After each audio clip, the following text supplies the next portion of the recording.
एक सांप ने नेताजी को डसा, एक सांप ने नेताजी को डसा, बुरी तरह फंसा।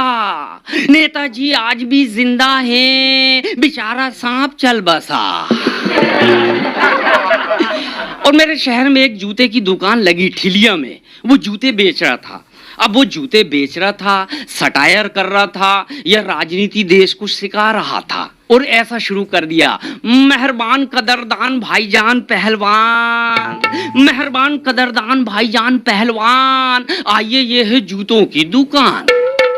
बच्चे भी पहने, बच्चों के माँ बाप भी पहने, सुंदर सस्ते टिकाऊ जूतों के क्या कहने। चमड़े का पर, प्लास्टिक के सोल, ले जाइए मिट्टी के मोल। चमड़े का पर, प्लास्टिक के सोल, ले जाइए मिट्टी के मोल। 100-150 रुपए में आपका क्या जाएगा, 100-150 रुपए में आपका क्या जाएगा। ले जाइए ये जूता, विधानसभा में चलाने के काम आएगा। 100-150 रुपए में आपका क्या जाएगा, ले जाइए ये जूता, विधानसभा में चलाने के काम आएगा। बाबूजी अब ये विपक्ष की तरह मुंह नहीं फाड़ेगा, अब तो हेलमेट के ऊपर से भी मारेगा। बाबूजी इतने ऑर्डर हैं हम पूर्ति नहीं कर पा रहे हैं, बाबूजी इतने ऑर्डर हैं हम सप्लाई नहीं कर पा रहे हैं। यूपी और बिहार के बाद अगले ऑर्डर सीधा दिल्ली से आ रहे हैं, सीधा दिल्ली से आ रहे हैं। दोस्तों सुना है कि बच्चों में भगवान होता है, लेकिन उनकी हरकतों में शैतान होता है। आजकल की पीढ़ी के बच्चे बड़े शैतान। पूरे देश में शो करने जाता हूँ, बच्चे भीड़ लगाते हैं, ऑटोग्राफ लेते हैं। कल ही मेरे आजू बाजू 5 बच्चे ऑटोग्राफ ले रहे। कुर्सी में मैं बैठा था, पीछे एक बच्चा मेरे बाल खींच रहा। मैंने कहा बेटा ये क्या कर रहा? बोले अंकल देख रहा हूँ ओरिजिनल है कि बिग लगा है। टीवी में ऐसे ऐसे हिलते हैं, गिरते नहीं।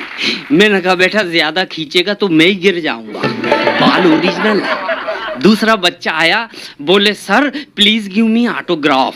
मैंने कहा इंग्लिश मीडियम? बोले या। मैंने कहा हर चीज इंग्लिश में बोल लेता है? बोले हाँ अंकल। मैंने कहा अपने डैडी का नाम इंग्लिश में बोलेगा? बोले यस अंकल। मैंने कहा बताओ आपके डैडी का नाम इंग्लिश में। बच्चा बोला my father's name is sunlight. Light ये किस टाइप का नाम? बोले अंकल सूर्य प्रकाश नाम है। और मैंने कहा चमकते हुए सूरज को इंग्लिश में बोल दिया। दूसरा बच्चा बोला सर सर मैं भी नाम बताऊं? मैंने कहा चल तू भी नाम बता, तेरे डैडी का नाम क्या है? बोले मेरे डैडी का नाम है ब्यूटीफुल रेड अंडरवियर। मैंने कहा नहीं बेटा ऐसी गंदी बात नहीं करते। बोले अंकल सही बता रहा हूँ, मेरे डैडी का नाम है सुंदरलाल चड्डा। उसने इंग्लिश में बता दिया। बड़ी खतरनाक पीढ़ी सामने आ गई है। दूर की बात नहीं करता, अपने घर की बात करता हूँ। मैं परसों के दिन घर गया, मेरी पत्नी चुप बैठी। 1 घंटा 2 घंटा 3 घंटा बच्चा होमवर्क कर रहा। मैं बच्चे के पास पहुंचा। मैंने कहा बच्चे तेरी मम्मी चुप क्यों है, आज कुछ भी नहीं बोल रही? क्या रोजा रखा है, उपवास है, मौन व्रत है, क्या है? बच्चा बोला पापा मम्मी ने लिप गार्ड मांगी, मैंने फेविक्विक दे दिया। बोले आपको भी 5-6 घंटे का रेस्ट और मुझे भी रेस्ट। ऐसे बच्चे हो गए हैं, पोल खोलू यंत्र हैं ये बच्चे, घरों की पोल खोल देते हैं। मेरे पड़ोस में एक बच्चा दौड़ के आया, अपनी मम्मी से कहता मम्मी मम्मी आज ईद है क्या? मम्मी बोली नहीं बेटा ईद को तो अभी 8 दिन बाकी है, तू ऐसा क्यों पूछता है?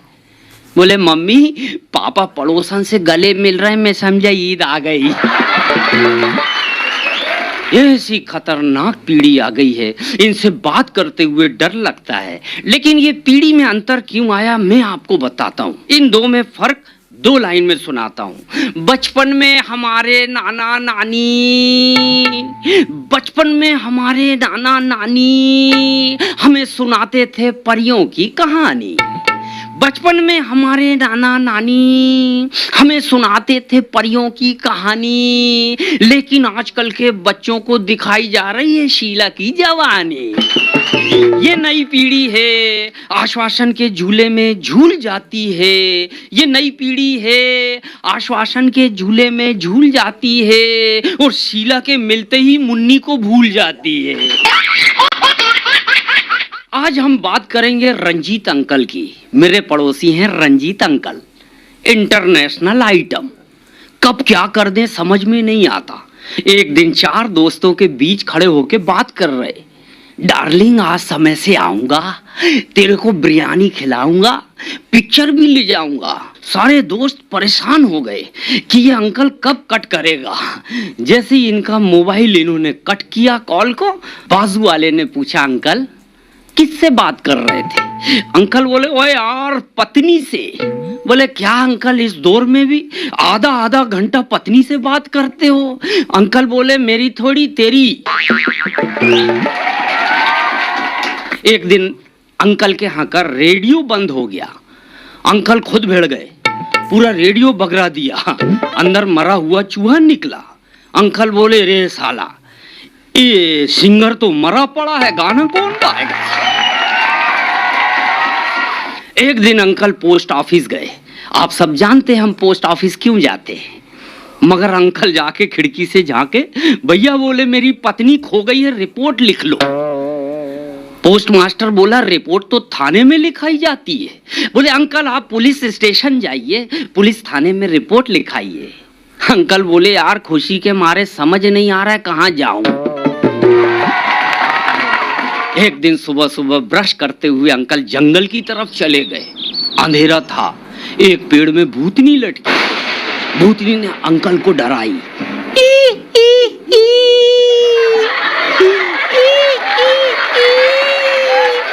भूतनी हूँ। अंकल बोले रहने दे, मैं जानता हूँ तेरी एक बैंड मेरी बीवी है। बोले अभी बाल खोलूंगा तेरे से लंबे मेरे बाल हैं। वो भी भाग गई। बोले इसको कौन डराए? प्यार मोहब्बत तो एक बहाना है, प्यार मोहब्बत तो एक बहाना है, होठ से होठ चिपकाना है, क्योंकि ये देवानंद का नहीं इमरान हाशमी का जमाना है।